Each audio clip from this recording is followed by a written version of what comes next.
pagpapamiling nararanasan. Para sa una ng balita, OFW Remitas Tumuno, pinakamataas mula 1989. Nakapagtala ng bagong record ang padalang pera ng mga Pilipino na nakatira o nagtatrabaho sa ibalang dagat.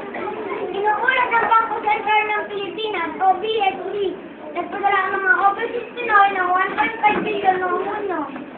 Ang pinakamataas po ng remittance mula 1989 ay ang patuloy na paggamit ng mga Pilipino na ibang trabaho sa ibang bansa. Ang dahilan kung bakit lumaki ang padalang pera. Salamat sa iyo, Joshua. Para sa balitang pampalakasan. So, pang-9 sa World Junior Chess Fest. Ako na naibalik sa India ang kanilang superbidad sa international chess sa pamamagitan ng engranding dobleng panalo. Nagtapos naman si Grandmaster Wesley So ng tabla mula 8 days hanggang 14 sa magtatapos ng 2008 World Junior Chess Fest. Sa Gaziantep, Turkey. Si So ay 14 na taong gulang lamang. Nang pero, Eman, sa pagkakataong ito, narito naman si John Aaron na magbabalita kung sa lagay ng panahon. Kasama ang Dagpag!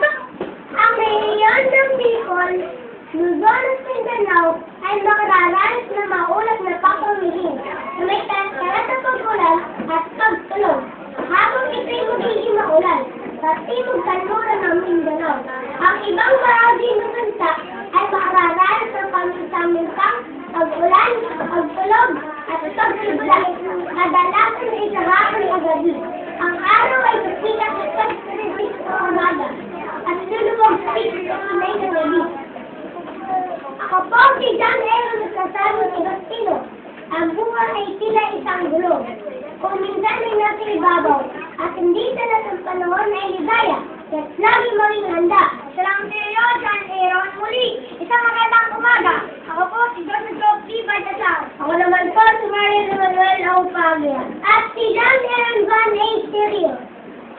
Kami nag-aaral sa mga balitang kailangan nyo malaman. Mga balita ko lang